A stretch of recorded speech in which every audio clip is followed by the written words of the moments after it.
ኣብ ካሜራ ክትወጽ ስለ ዝኽኣልኩም ጥራይ ክትዕልሉ ስለ ዝኽኣልኩም ጥራይ ኣብ ፖድካስት ክትዛረቡ ትኽእሉ ኢኹም ማለት ኣይኮነን። ጀማሪ ኮይንካ ትጋግዩ ነገር እንተሃልዩ ሕቶታት ጥራይ ምድላው ወይ ሕቶታት ከይዳለኻ ተኣትሞኒ ደስ ዕላል ጥራይ ይኹን። ቅድሚ ሕጂ ካሜራ ውጭኹም ዶ ትፈልጡ ሰባት እንድሕር ኮይንኩም በቃ ኣይትምፁ ናብ ናይ ፖድካስት መደብ ኣየድልየኩምኒ። ፖድካስት ንዓኻ ይበቃዕኒ ማለት ዶ ይኮነ እንሽዑ ግን ብቑዕ ኣይኮንካን ማለት እዩ። ነናይ ጌስቲ ኢኻ ሕቶታት ከተዳለወሉ ዘለካ ነና ኢኻ ጀስ ከም ኖርማል ዓዲምካስ ዕላል ጥራይ ትዕልሉ ድሕሪ ድማ ናይ ፖድካስት መደብ ክሰርሕ ደልየልካዮ ይፈልጠካኒ ንዓኻ ብዛዕባ ምንታይ ኢኻ ትዕልል እንታይ ዕላማኻ እዚ ንወዲ ከምትን ከሸገረኩም ንኽእል ኣብ መጀመርያ ትጥቀመሉ ዝነበርኩ ነገር እንሕራልዩ ኣነ ስቲል ክሳብ ሕጂ ብዙሕ ምስቴክ እየ ንባዕሉ ኣነ ዝሰርሕ ነይረ ሓንቲ ፖድካስት ድያ ክልተ ፖድካስት ንባዕሉ ሜይትኒ ማለት እዩ ጋብ 4,000 ገለ ይበፅሕ ክቡር እዩ ከም ጀማሪ ኮይንካ ፖድካስተር ማለት እዩ ኣብዚ ክትገብሮ ዘለኩም እንታይ ቀዳማይ ነገር ሰላም ጋይስ ኣብዚ ናይ ሎሚ መዓልቲ ድማ ናብ ዩቱብ መፂኹም ክሰርሑ እንዳደለኹም ናይ ፖድካስት መደብ ወይ ዕዱማት ድማ ዓዲምኩም ክሰርሑ ዝሓስቡ ሰባት እንዳደለኹም ካብ ናተይ ተመክሮ ኣነ ኣብ ዩቱብ ካብ ንመፅእ ኦልሞስት ዓመትን ገለን ገይረ ኣለኹ ትቐንዲ ዕላማ ዝነበረ ድማ ኣነ ድፈልጦ ነገራት ንሰብ ምክፋል ነይሩ ለስያ መጀመርያ ክጅምር ከለኹ ብዛዕባ ናብ ካምፕ ከመይ ጌርካ ዝኸይድ ሰርቲፊኬት ናይ ካምፕ ከመይ ጌርካ ተውፅእ ገለይ ነይሩ እቲ ዕላማታት ማለት እዩ ምክንያቱ ብዛዕባ እሱ ክሓስብ ከለኹ ዝነግረኒ ሰብ ስኢነ ላዕልን ታሕትን ኢለ ዝለመድኩ ሰብ ድማ ከምቲ ናተይ ላዕልን ታሕትን ከይብሉ ኢለ ብቕልል ድበለ ኣብ ሶሻል ሚድያ ክወፅእ ተገዲደ ማለት እዩ ድሕሪኡ ድማ ቀስ ብቀስ ድማ ቢልድ እናገበርኩ መፅእ ብራንዴ ኣብ ሰዓት እዚ ድማ ትቐንዲ ዕላማ ናብ ናይ ፖድካስት መደብ እዩ ዘሎ ስለዚ ኣነ ድማ ኣብ ፖድካስት ኦልሞስት 3-4 ቪድዮታት ፖስት ኢለ ኣለኹ ኣብ ገሊኡ ፅቡቅ ከይዱ ኣብ ገሊኡ ድማ ፅቡቅ ደይከዳ ኣሎ ደስ ግን ከም ኤክስፐሪንስ ጌራ ኣጥርየ ኣለኹ ኣብ ሰዓት እዚ ግን ዝተፈላለዩ ናይ ማይክሮፎን ዕብየት ከምኡ ድማ ናይ ካሜራ ናይ ላይት ዝተፈላለዩ ኤክስፐሪንስ ኣጥርየ ንሰባት ድማ ክጠቅም እዩ ድበልኩ ሰባት ናብ ፖድካስት መደብ እንዳሓስቡ እንድሕር ሃልዮም ወይ ዕዱማት ገይሮም ናይ ኢንተርቪው መደባት እንድሕር ሓሳብ ሃልዮም ወይ ድማ መደብ ሃልዮም ኣነ ዝጥቀመሉ ሰብ ድማ ከምኡ ክጥቀሙ ክእልዮም ወይ ድማ ብንእሽተይ ክጅምሩ እንድሕር ሃልዮም ድማ ከምቲ ኣነ መጀመርያ ዝነበርኩ ዲጅምሮ ዝነበርኩ ከምኡ ገይሮም ንክጅምሩ ምእንታን ኢለ ካብ ናተይ ተመክሮ ከካፍለኩም ስለዚ እንታይ የድልየኩም ንኣብነት ዩቱብ ቻናል ክትከፍቱ ከለኹም ብዛዕባ ናይ ፖድካስት ድሕሪኡ ዕዱማት ክትዕድሙ ከለኹም እንታይ የድልየኩም ምስ ግዜ ድማ ተመክሮታትኩም ናይ ኣብ ፖድካስት ክትቀርቡ ንዓኹም ድማ እንታይ የድልየኩም ለሴና ኣብ ነስኹም ጌስት ከተምፅኡ ከለኹም እንታይ ሒዝኩም ኢኹም ዘለኹም ንስኹም ከ ናይ ካሜራ ክእለት ኣለኩም ኣብ ካሜራ ክእለት ተዘይሃልየኩም እንታይ ክትገብሩ ኣለኩም ከመይ ዓይነት ማይክሮፎን የድልየኩም ካሜራታት ላይት ነዚኦም ኩሎም ክንትክፎም ኢና ማለት እዩ መጀመርያ ኣብ ዩቱብ መጀመርያ እንታይ የድልየካ ድሕሪኡ ድማ እቲ ናተይ መሳርሕታት ድማ ከርእየኩም እዩ ማለት እዩ ካብ ማይክሮፎን ስጋብ ላይት ካሜራ ድሉ ንኩሎም ከርእየኩም በቪዲዮ ማለት እዩ መጀመርያ ሓደ ሰብ ዩቱብ ቻናል ናይ ፖድካስት ክኸፍት ከሎ ቅድሚ ሕጂ ድማ ዩቱብ እንድሕር ነይሩ ካልእ ሓዱሽ ቻናል ክኸፍት ኣለዎ ዶ ወላ የብሉን ድብል ቢፎር ናትና ፕሮዳክሽን ከነርእየኩም ኢና ማለት እዩ ሓደ ሰብ ዩቱብ ቻናል ኣለዎ ድሕሪኡ ድማ ዩቱብ ቻናል ናቱ ዩቱብ ቻናል ድማ ናይ ፖድካስት ደልይዋ ንብል ከም ዘለዋ ዶ ክቕፅል ኣለዎ ናቱ ዩቱብ ቻናል ወላ ካልእ ሓዱሽ ዩቱብ ናይ ፖድካስት ክኸፍት ኣለዎ ንብል ከም ናተይ ሓሳብ ወይ ድማ ከም ናተይ ተመክሮ ወይ ድማ ኣብ ብዙሓት ሰባት ድሪኦ ነገር እንድሕር ሃልዩ ሓደ ሰብ ፖድካስት መደብ እንድሕር ክኸፍት ደልዩ ወይ ድማ እንድሕር ሓሳብ ሃልይዎ ኮይኑ ካብ ሓዱሽ ቻናል ዝኸፍት ነቲ ዘለዎ ምቕፃል ሓይሽ ብላነ ብኸመይ እንተልኩምኒ ቅድሚ ሕጂ ነዊሕ ዓመት ቢልድ ዝገበሩ ሳብስክራይበራት ኣለዎ ሕጂ ድማ ካብ ሓዱሽ ከፊቱ ከም ብሓዱሽ ቢልድ ካብ ትገብር ነታ ዘላቶ ሽም ቀይሮ ዲ ወይ ድማ ከም ዘላታ ዲ ኣብ ፖስት ምባል ሓይሽ ይብል ምክንያቱ ካብ ናተይ ሪሰርች ዝገበርኮ ኢቭን እቲ ናተይ ዕላማ ድማ ካብ መጀመርያ ዝነበረ እንታይ ናይ ፖድካስት ነይሩ ለሰይ ናይ ኢንፎርሜሽን ነይሩ ድሕሪ ድማ ናይ ፖድካስት መደብ ድማ ምስ ሓሰብኩ ሓዱሽ ቻናል ክኸፍት ወላ በት ዘለን ድማ ክቕፅል ኢለ ሓሲበ እንተሓሰብኩ ኩሉ ሓደ ኮይኑ ረኺበዮ ጀስት በታ ዘላትን ናይ መጀመርያ ዝነበረ ቻናለይ ግን ኣብ ኣጥርያ ፖድካስት ክቕፅል ኢለ ሓሲበ ማለት እዩ ወላ ናይ ሰባት ብዙሓት ሰባት ምስ ረኣኹ ናብ ድሕሪ ተመሊሰ ዘ ሴም ቲንግ ኣብ ሰዓት እዚ ናይ ፖድካስት መደብ ሰሪሖም ፖስት ዝብል ዘለዉ ቅድሚ ሕጂ ኣብ ናይ ካልእ ነይሩ ናቶም ዩቱብ ቻናል ድሕሪ ድማ እቲ ናይ ፖድካስት ድማ ኣብኡ ደጊሞም ማለት ንዓኹም ድማ ዘድልየኩም ወይ ድማ ኣገዳሲ ኮይኑ ዝሪኦ ኣነ ዳራልዩ ካብ ካልኣይ ከም ብሓዱሽ ቢልድ ትገብሩ ዩቱባትኩም ናይ ፖድካስት ኢልኩም ነታ ዘላትኩም ግን ንዓ ቢልድ ኣብኡ ምዝርጋሕ ይሸኩም ማለት እዩ ወይ ሽም ከተቀይሩ እንድሕር ኢልኩም ድማ ከም ናትኩም ንስኹም ድኣመንኩምሉ ክትገብሩ ትኽእሉ ኢኹም ማለት እዩ እታ ዘላትን ላ ናይ ቅድም ካልእ ድማ ሓዱሽ ከፊተ ናይ ፖድካስት ክዝርጋሕ እንድሕር ኢልኩም ድማ ትኽእሉ ኢኹም ግን ካልኣይ ፃዕሪ ድማ ከይኮነኩም በታ ናይ መጀመርያ ቢልድ ጌርኩም ዘለኹም ናትኩም ብራንዲንግ ወይ ድማ ናትኩም ኦዲየንስ ኣብኡ ከተላምሉ ይሕሸኩም ማለት እዩ ምስ ግዜ ድማ ነቲ ናትኩም ናይ ፖድካስት መደባት ድማ እንዳዘርጋሕኩም ክኸይድ ከሎ ኣብኡ ናትኩም ሳብስክራይበር ድማ ዝነበረኩም ኣሎ ካልእ ድማ ተወሳኺ እንዳምፃኹም ክትከዲኹም ማለት እዩ ስለዚ ካብ ሓዱሽ ቻናል ምኽፋት ነታ ዝነበረትኩም ናይ ቅድም ንዓ ምቕፃል ሓይስእሉ ግን ሓዱሽ ሰባት ንድሕር ኮይንኩም ግን ኦልሬዲ የብልኩም ቻናል ወይ ድማ ሓዱሽ ክሬት ጌርኩም ምጥቃሚ ዘድልየኩም ማለት እዩ ወይ ድማ ዝሓሸ ንዓኹም ማለት እዩ ዝነበረኩም ሰባት ንድሕር ኮይንኩም ዩቱባት ግን ካልእ ምኽፋት ኣይድልየኩምኒ በታ ናይ ቅድም ዝነበረት ባህ ጌርኩም ክሬት ግበራ ዘ ሴም ቲንግ ኣነ ከምኡ ስለትጠቀሙ ማለት እዩ መብዛሕትኦም ሰባት ድማ ከምኡ ስለትጥቀሙ ሓዱሽ ምኽፋት ኣይድልየኩምኒ ኣብ መጀመርያ በታ ናይ ቅድም ክጅምሩ ትኽእሉ ኢኹም ማለት እዩ ከም ኣብ ካልኣይ ድማ ቅድሚ ሕጂ እንታይ ሓስብ ነይረ ኣነ ዩቱብ ናይ ፖድካስት መደብ ክጅምር ወይ ድማ ናይ ኢንተርቪው ወይ ድማ ናይ ዕላላት ዩቱብ ፖድካስት ከፊትካ ክጅምር እንታይ ይመስለኒ ነይሩ ንዓይ ናይ ዘረባ ክእለት ደለካ ምስ ሰባት ክትዕልል ጥራይ ስለትኽእል ዩቱብ ፖድካስት ከተድምዕ ትኽእል ኢኻ ድብል እምነት ነይሩ ግን ንሱ ጥራይ ካ ኣይኮነን ዩቱብ بودكاست خجمر نحركينكا ويدما السوات عديمكا خطأ نحركينكا أقول هيكون نسو ناي معلال خلتكا ترايس لزلكا بودكاست خسر حتى خليها مالت هيكون بزح إكسبيرينس اللي كاي بزح مالتي كتريوم زلكا بودكاستات كتريوم زلكا كتنبهم دلكا مصحفت مالتي على ثلاث تراي بودكاست مجمار مالت أيكالني كبيري بتعمل يخبي يعني مجمرة أنا خاص بقول له استيل تجاه جيت ما له كمان وقالوا دهري بودكاست كاس جيرنا أب رودانا لون زارم ليرنا دانا خسر حلهم زلني أبناي بودكاست مدوات كدالو خلوه تريهم زلني كم بهم دلنا متحفت ويك أبيدو تا قبرهم زلك كايلهم حسابات يبنون يرو مالو سلازم سخم دما أب كاميرا خطوط سلذخالكم تراي وي كتعللوا سلذخالكم تراي أب بودكاست خدزارو بتخليهم مالت يكون كسر حلو زلكم علو سرعة كتلامرو زلكم سلازم على ترجع كم على الكخون خلي ويك أسف شو على الكخون خلي ولا على كتعللوا قالوا الأمر بودكاست كتر معتقليهم مالته يكون إسنات إناف مغنات أنا نوعلو خميني رمي جمرة بدعوا بودكاست حاسب كلغش كرم معز خيل ترأي بالنير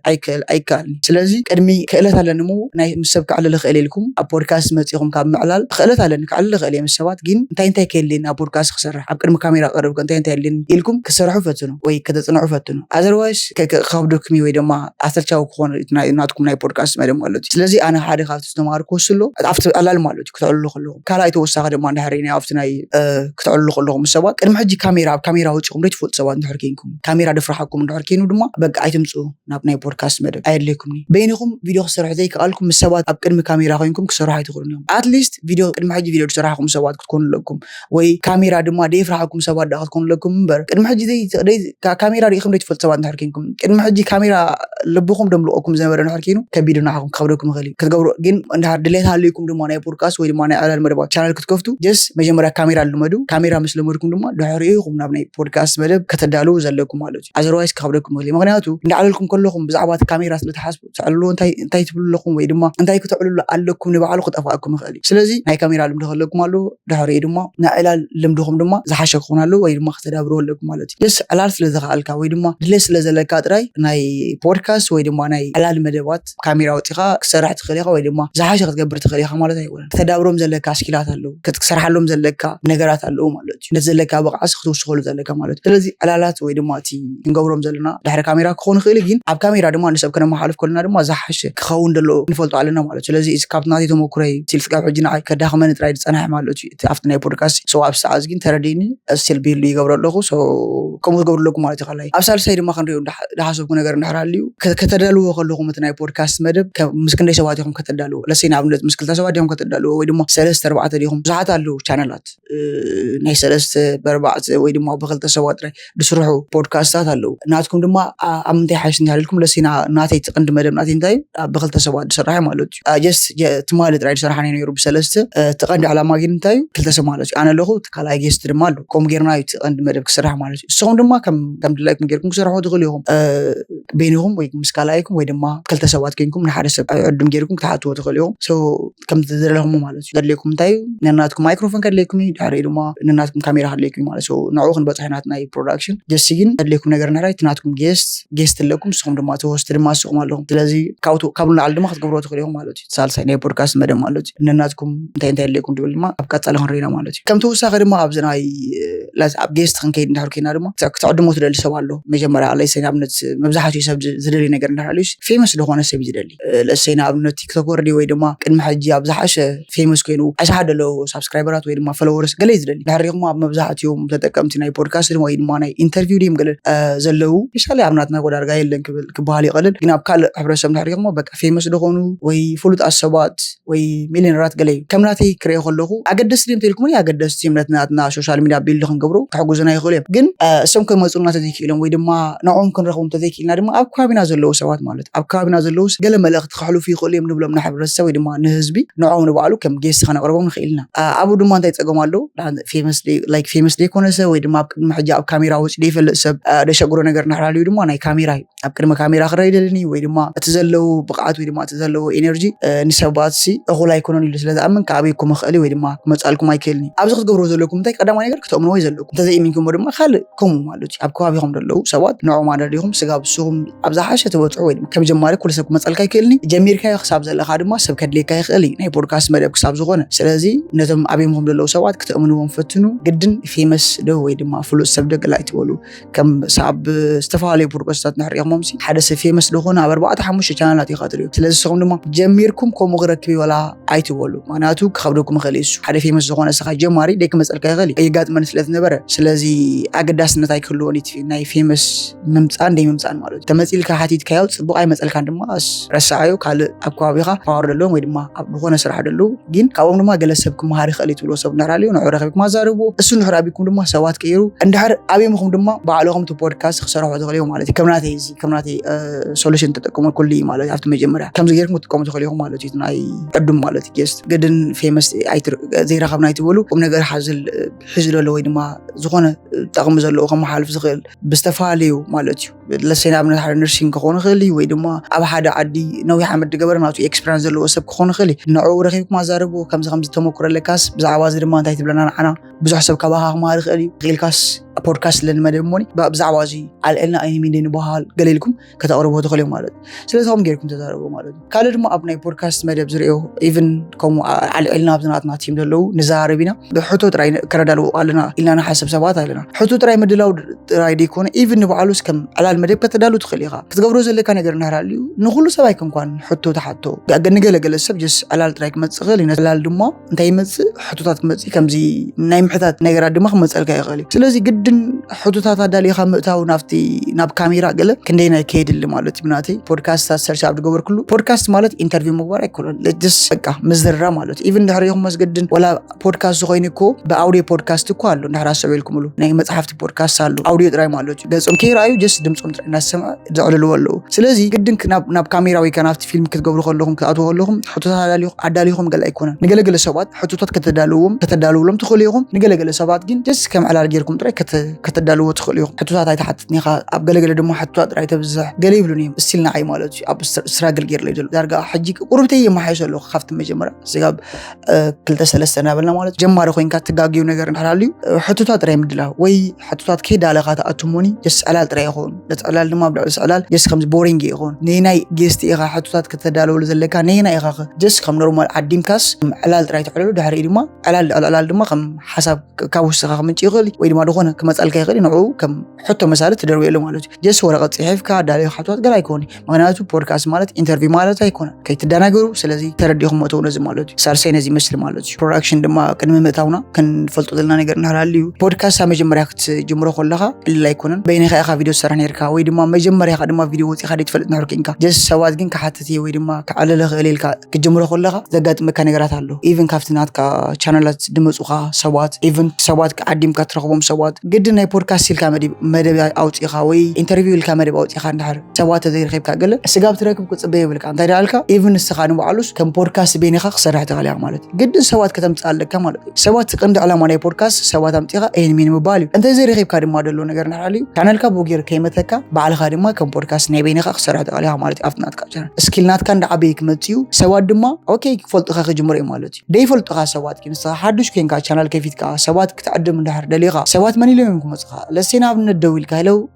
ቻነል ኣለኒ ዩቱብ ኣለኒ ሞኒ ናይ ፖድካስት መደብ ክሰርሕ ደሊልካ እዩ መን እዩ ይፈልጠካኒ ንዓኻ ብዛዕባ ምንታይ ኢኻ ትዕልል እንታይ ዕላማኻ ናይ ፖድካስት ኢልካ ትዕድሞ ዘለኻ ንዑ ኣበይ ይፈልጠካ እዚ ንወዲ ከምዝን ከሸገረኩም ይኽእል እዩ ኣብ መጀመርያ ዝጥቀመሉ ዝነበርኩ ነገር እንድሕራልዩ ኣነ ስቲል ስጋብ ሕጂ ካብ ግዜ ናብ ግዜ ግን እንዳዓበይ ክኸይድ ከሎ ኢቭን ሰብ እንዳፈለጥ ከይድ ኸይድ ኣብ መጀመርያ ግን ናይ ፖድካስት ኢልካ ክጅምር ከለኻ ትሩለሉ ሰብ ሞኒ ሄሎ ከምዚ ኖም ኦኬ ይፈልጠካ ሞ እንታይ ነይሩ ገለ ይብለካ ከምዚ ኢልና ናይ ፖድካስት መደብ ክሰርሕ ደልና ገለት ብሎ ኖም እንታይ ሙና ኣነ ደኣኒ እንታይ ክብል ወይ እንታይ ከመሓልፍ ገለ ይብለካ እዩ እኹለይ ክኾነ ኮይኑ ይስምዖ እስኻ ድማ ተምኖ ኣለካ እምበር ከምዚ ዘለካ እዝን ድማ ከተመሓልፍ ትኽእል ኢኻ ሰብ ካባኻ ብዙሕ ክጥቀም ይኽእል ኢልካ ወላ ኢልካ ተዛረቦ ግን ኮምፎርት ኣይስምዖን ድሕሪ ከምዚ ከሃድም በቃ ዝደሊ ወይ ክዓፅዋ ቴሌፎን ጥራሕ ዝደሊ እስኻ ግን እንታይ ኢኻ ትገብር ኣለካ ጀስ ክትቅበሎ ጥራሕ ዘለካ ተቐቢልካዮ ድማ ፖድካስት ንዓኻ ይበቃዕኒ ማለት ደይኮነ ንሽዑ ግን ብቑዕ ኣይኮንካን ማለት እዩ ኣብታ ሰዓዛ ብቑዕ ኣይኮንካን በትሰብ ኦኬ ኢልካ ናትካ ባዕልኻ ቪድዮ ኣዳሊኻ ኮንተንት ስክሪፕት ጽሒፍካ ባዕልኻ ድማ ትሰርሕ ማለት እዩ ድሕሪኡ ቢል ነገር ከ ምስ መጻኻ ቻናልካ ሰብ ባዕሉ ኢቭን ክሰርሕ ዘይደል ሰብ ኣይኩሉን ይምሳኻ ማለት እዩ ስለዚ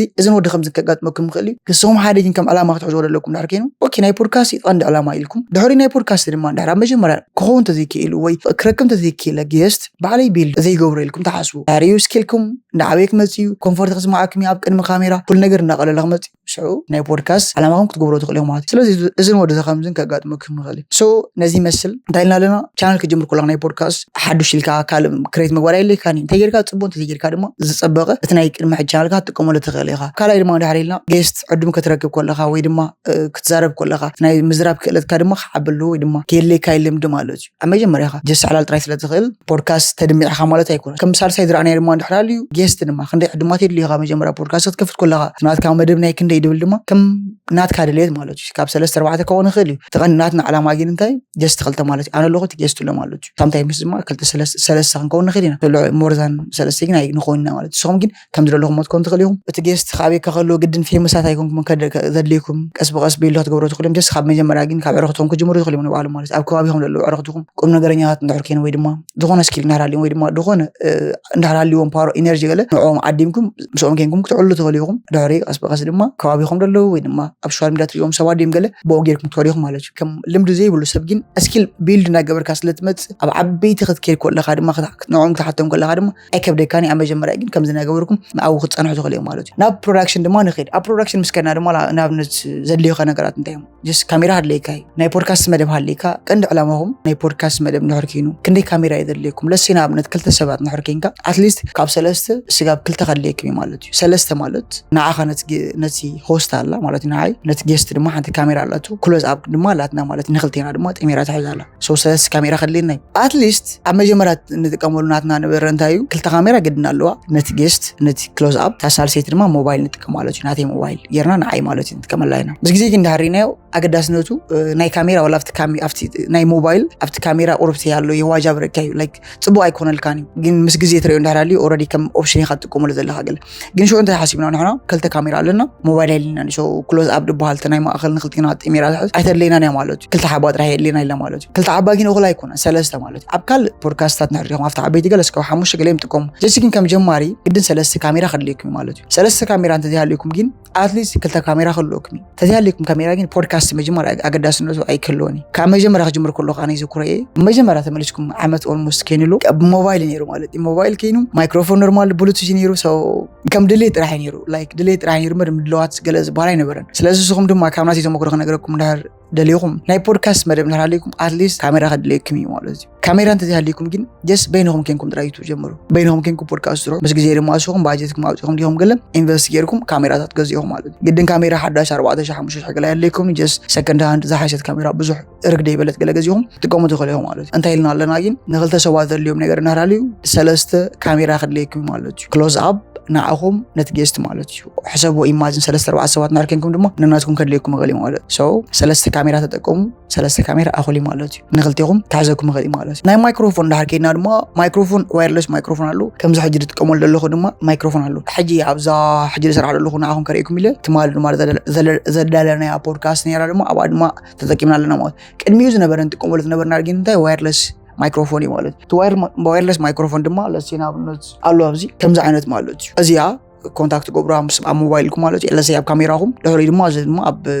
ናትኩም ማለት እዩ ኣብ ካሜራኹም ገለ ትገብርዎ ማለት እዩ በዚ ጌርኩም ክትጥቀሙ ትኽእሉ ኢኹም ማለት እዩ ስቲል ንባዕሉ ንሕና ቅድሚ ዝግበር ነበረ 3-4 ፖድካስታት ብሆሚና ጌርና በዚ ማለት እዩ ሶ ማይክሮፎን ከም ትጥቀሙ ትኽእሉ ኢኹም ዋግኡ እንድሕር ደልይኹም ገለ ክፅሕፈልኩም ይኽእል ወይ ድማ ብዝተፈላለየ መገዲ ክትሓቱን ትኽእሉ ኢኹም ኣብ ኮመንት ገለ ማለት እዩ ስለዚ ናይ ማይክሮፎን ፖድካስት ካ ድማ ኣብዚ ግዜ ድማ እንድሕር ትሪእዎ ኣለኹም ፖድካስት ካብ ግዜ ናብ ግዜ ድማ ዓበይቱ ዓበይ ይኸይድ ኣሎ ዝተፈላለዩ ሰባት ማይክሮፎናቶም ካብ ብሉት ላይክ ዋየርለስ ነበረ ናብ ከምዚ ዓይነት ዋየር ለሎ ገመዳት ላይክ ማይክሮፎናት ይኸድሎ ስለዚ ስኻ ድማ ሓደሽ ጀሚርካ ግድን ክትገዛእ ኣይትኽእልኒ ኢኻ ገለ እቲ ናትካ ዘለካ ናይ ዋየርለስ ማይክሮፎን ድማ ብዙሕ ተራእይነቱ ገለ ዘይክህልዎ ይኽእል እዩ ማለት እዩ ድምፂ ንባዕሉ ብዋየር ተመሓላልፎ ኣመን ዋየር ለይብሉ ከተመሓላልፎ ከለኻ ዋየር ዘለዎ ሪከርድ ዘለዎ ድማ ከተመሓላልፎ ከለኻ ከምዚ ዓይነት ማለት እዩ ኣለዎ ፍልል ኣብ ድምፂ ንባዕሉ ማለት እዩ ብዙሕ ምስቴክ እዩ ንባዕሉ ኣነ ዝሰርሕ ነይረ ሓንቲ ፖድካስት ያ 2 ፖድካስት ንባዕሉ ሜይትን ማለት እዩ 3-4 ሰዓት ወሲደ ካስዲ ገበርናዮ ብሰንክት ድምፂ ምዕራይ ብሰንክት ቦታ ድማ እቲ ድምፂ ሜይትና ሶ ሜይታ ማለት እዩ ከይተራየት ስቲል ፕራይቬት ከማን ክገብራ ይብል ኣለኹ ማለት እዩ ምስ ደገምናዮ ማለት እዩ ስለዚ እንታይ ክብለኩም ኢለ ኣብቲ ድምፂ ኣብ ፖድካስት ብጣዕሚ ኣገዳሲ ምክንያቱ ሰባት ኮፍ ኢሎም ኣይኮኑን ዝርእዩኻ ንዓኻ ግዜ እንድሕራልዮም ኮፍ ኢሎም ዝርእዩኻ ግዜ እንተዝሃልዮም ድማ ጀስ ኤርፎን ገይሮም ዝሰምዑኻ ሶ ስለዚ ኣይርእዩኻን እዮም ዘለዉ ይሰምዑኻ ኣለዉ እንዳሰምዑኻ ከለዉ ግን እቲ ድምፂ እንድሕር ደይስማሓሊ ቦሪንግ ኣብ ማይክሮፎን ክጅምሩ ከለኹም ኣትሊስት ዋየርለስ ክትጥቀሙ ትኽእሉ ኢኹም ብዚ ግዜ ግን እንዳዓበየ ክኸይድ ከሉ ናትኩም ቻናል ድማ ቢልድ እንዳኾነት ክትመፅእ ከላ ከምዚ ዓይነት ማይክሮፎን ገዙ ማለት እዩ ግድን ከምዚ ኣይኮነን ኣሽሓት ኣውፅኹም ክትገዙ ግን ከምዚ ዓይነት ማይክሮፎን ከሎ ግን ሕስር ድበለ ድማ ኣለኩም ኣብ በዓል ኣማዞን ገለ ካሜራ ሪእና ኣለና ናይ ማይክሮፎን ድማ ሪእና ኣለና ማለት እዩ ዘቤስቲ ግን ምስ ግዜ ክትገዝኡ ደለኩም لكن كم زعت مايكروفون جزء إيفن كواليتي نوتها كمان بيلا يمالوج سلزنا مايكروفون لازم مثل دهري ناي تغيير لنا مايكروفون جزينا إلنا لنا دهري كاميرا سالسين تيدخون ناي لايت مالوج جماري أنا يزو كريافت ما جمبر ساعات رينج لايت تكمنيره رينج لايت مالوسي بودكاست تكبر رينج لايت مات لازم تيك توك رات قليم تكملوا مالوج رينج لايت كم زخبب دبل مات كريك مي بس كرين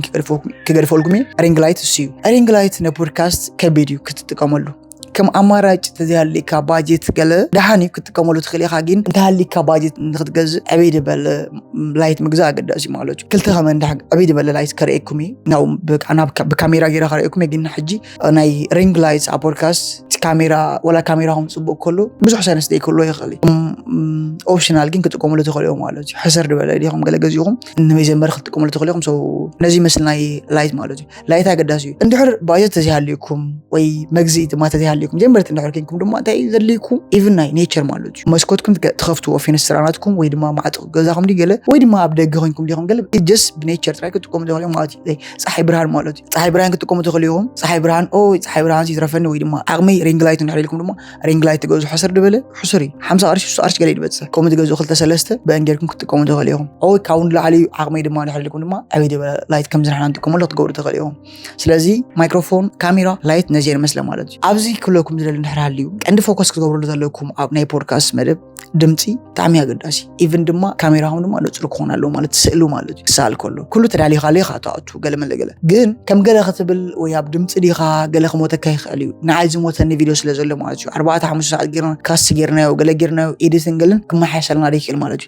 عاوز اختكم لكم دما نحراليو خينو لسينا بنت مجمريا ذات تبالاشوت ان اي فيديو نحراليا اوسن صرغيا ينيرو تي بودكاست تسرعلو مالوج سلازي تيزنبرنا لو جزا وسن صرغيا سلازنبره مشيت ينيرو ايفن سنو تايم ينيرو لايك وينتر تايم سلازنبره من اي مشد ما وسن صرغيا انداري ريخمو زن اي عبيت ماشينات አለው زن ኤክስካቫተር ኦር ዶዘር በኋላ በእንግሮም ይጸርጉ ስለነበረ ጽርጊያ ድምጽ ያቶን ይሩሱ ማለች እሱ ያቶን ይሩ ድምጽ ናይ ኦምፕላንሳት ቢምቦርታት ገለ መካይናይ ፖላይስ ከይተረፈ ያልፋ ስለነበረ ናትን ድምጽ ያቶን ይሩ ናፍናት ነው ማለች ስለዚህ አወሰን ጽርጊያ መሆን ፖድካስት ክትገብር ኩላ በጣም ይخبي እንደ ተፋሊ ንምጻት ካቱ ከኸሪ ዳሪቱ ዘለኻዩ ገዛ ደሞ ናይ አብዝ ፍላብ አባል ካናዳ ነህራልና አብዝ ቀዳሚ ዓለማት ሂተር ንጥቀሚና ቲናይ ሂተር ድምጺ አብ ጎንና እንደሕርኪኑ እሱ ካቶና ይኸሊ ስለዚህ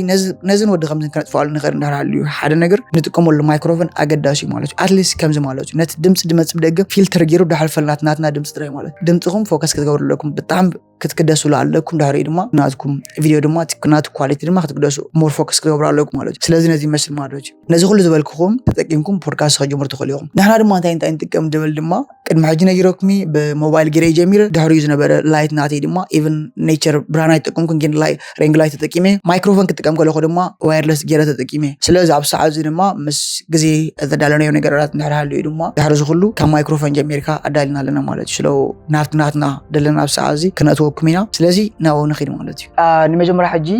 ማይክሮፎን ክንጀምርና ማለት ማይክሮፎን ደለና ሕጂ እዚ አለ ሓንቲ ካለይት ድማ ካብዚያ ክንወጥ መጀመሪያ ሞኒ ናይ ጌስት ካለይት ድማ ክንሕኪና እዚያ ድማ ካለይት አላትና ማለት እዩ ታካለይት ማይክሮፎንና ድማ ነዚያ ትመስል ማለት እዩ ክልተ ሰባት ማይክሮፎን ይዘለና እዚን መስላ ማለት እዩ ዳሪና